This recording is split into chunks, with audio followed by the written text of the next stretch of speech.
What if that golden honey sitting in your kitchen isn't really honey at all? A recent investigation sent shockwaves through the food world after reports claimed that 24 out of 25 honey samples from major retailers didn't pass authenticity checks. Let that sink in for a second. That means the chances of your honey being the real deal are incredibly slim. And it gets worse. Some of the biggest, most trusted supermarket brands are now being quietly questioned, with rumors suggesting that many jars labeled as pure honey could actually be diluted with cheap sugar syrups. No clear taste difference, no obvious warning, just a label you're supposed to trust. So the real question is, how long has this been going on? And how many people have no idea they're being fooled? Most people assume honey is one of the purest foods you can buy. After all, it comes straight from bees. How could it be fake? But behind the scenes, there's a growing issue that many shoppers never see. What's often sold as honey can actually be a mixture, real honey stretched with cheap sugar syrups made from rice, corn, or beet. These additives are designed to mimic the texture and sweetness of genuine honey so closely that the average person would never notice the difference. And the reason this happens is simple: profit. Real honey takes time, effort, and a lot of bees. But sugar syrup, it's fast, cheap, and massively increases volume. So by blending the two, suppliers can produce far more product at a fraction of the cost, while still selling it as if it's the real thing. What makes this even more concerning is how widespread it's become. Reports suggest this isn't just a rare case of fraud. It's a global issue affecting supply chains across multiple countries. And that's where things start to get uncomfortable, because when investigators began looking closer, certain familiar names kept popping up again and again. And this is where things start to hit close to home. Because when these investigations dug deeper, it wasn't just obscure brands being flagged. It was names you've probably seen dozens of times on supermarket shelves. Take Rose, for example. It's one of the biggest honey brands in the UK. But reports claim that some of its blended squeeze bottle varieties, especially those labeled as non-EU honey, have struggled to pass certain authenticity checks. Then there are the supermarket budget lines. Products from stores like Asda, Aldi, Lidl, Tesco, Morrisons, and Sainsbury's have also been mentioned in discussions around low-cost honey blends. Now, to be clear, this doesn't mean every single jar from these brands is fake. But what's raising eyebrows is a common pattern: labels that say, blend of non-EU honeys. That phrase might sound harmless, but it actually tells you almost nothing. It means the honey could be sourced from multiple countries, mixed together, and processed in ways that make it nearly impossible to trace. And according to some reports, that's exactly where issues like dilution and missing pollen start to appear. But here's the part that really caught investigators off guard. When they tested these products, the results revealed something even more concerning. Because when scientists started putting these honey samples under the microscope, the results didn't just raise questions, they raised serious doubts. Using advanced DNA analysis, researchers expected to find clear traces of pollen. That's one of the key indicators of real honey. Since bees naturally carry pollen from the flowers they visit, it acts almost like a fingerprint, showing exactly where the honey came from. But in many of these samples, that fingerprint was missing. Some tests reportedly found little to no detectable pollen at all. And in other cases, there were markers that, according to reports, are often associated with added sugar syrups, not something you'd expect in a jar labeled pure honey. Now, it's important to say, results like these are still being debated, and not every expert fully agrees on the testing methods. But the pattern has been enough to spark concern across the industry and fuel growing suspicion among consumers.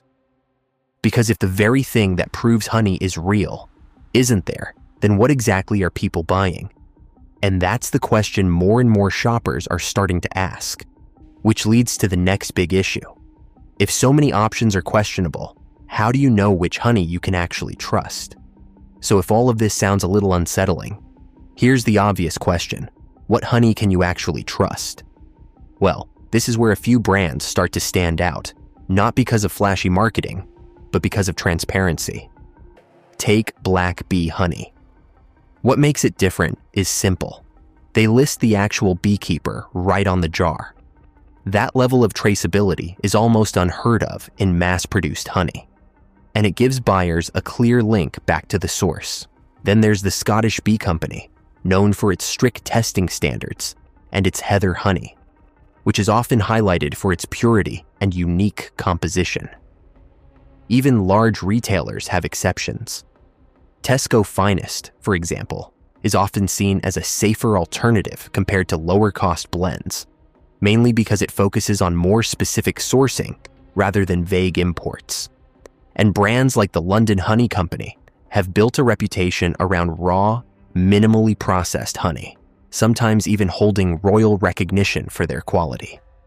But one of the most overlooked options, buying directly from local beekeepers, often referred to as a local honey man.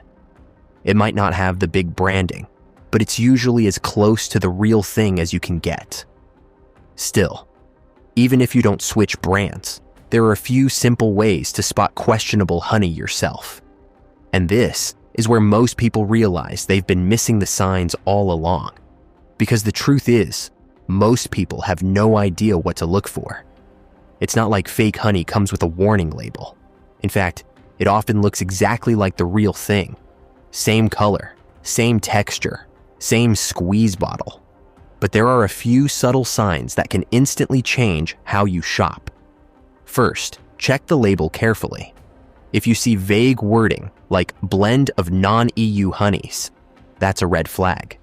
It means the contents could be sourced from multiple places, mixed together, and heavily processed, with very little transparency about what's actually inside. Next, crystallization. Real honey naturally thickens and crystallizes over time. It might go grainy or solid, especially in cooler temperatures. But honey that stays perfectly runny for months or even years has likely been ultra-filtered or heat-treated to the point where much of its natural structure is gone. And then there's the price.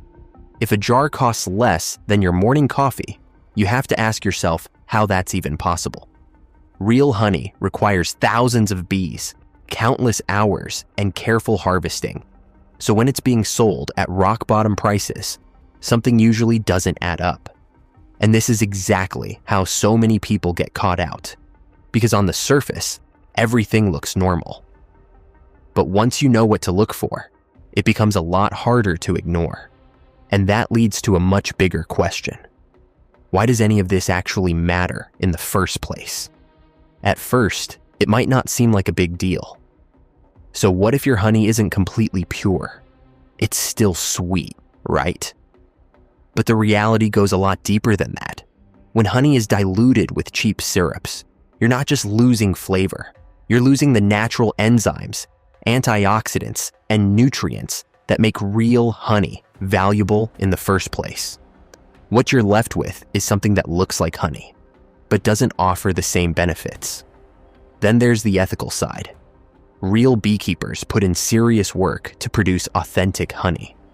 But when the market gets flooded with low-cost, questionable blends, it undercuts those producers completely. They can't compete with artificially cheap prices, and over time, that pressure can push smaller, honest operations out of the industry. And there's also a bigger trust issue. Because if something as simple and traditional as honey can be quietly altered at this scale, it makes people wonder what else on supermarket shelves isn't quite what it claims to be.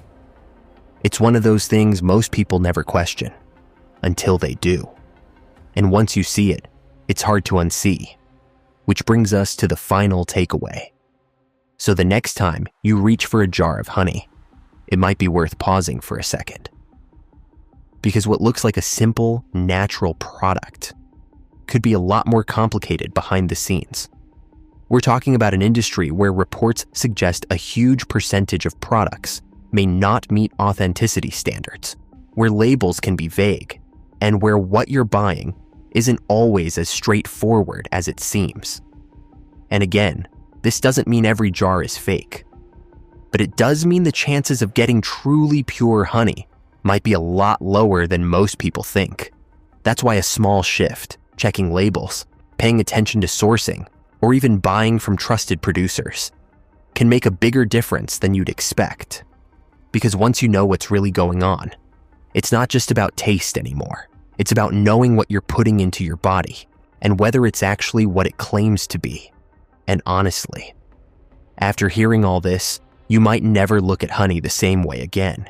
If you zoom out, this isn't really just a honey problem. It's a trust problem.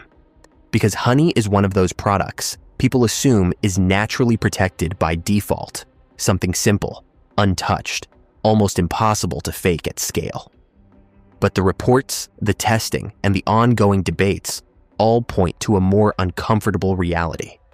Even the most natural foods can be influenced by complex supply chains and cost-cutting shortcuts.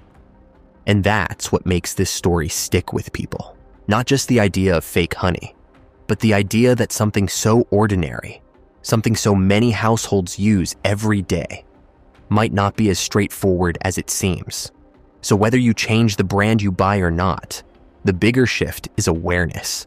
Because once you start looking a little closer at labels, sourcing, and price points, you begin to see patterns you probably ignored before. And maybe that's the real takeaway here. Not fear, not panic. Just the realization that even the simplest things in your kitchen might have a story you were never told. Before you go, if you found this eye-opening, make sure you're subscribed to Britain's Dirty Food Secrets, because this is exactly what we uncover here. What's really going on behind the labels, the brands, and the foods you see every day in UK supermarkets. Most people never question it. But once you start looking closer, you realize there's a lot more happening behind the scenes than anyone talks about. We break it down simply, clearly, and without the noise, so you can actually understand what you're buying and what's really inside it. So if you want more deep dives like this, hit subscribe now and turn on notifications.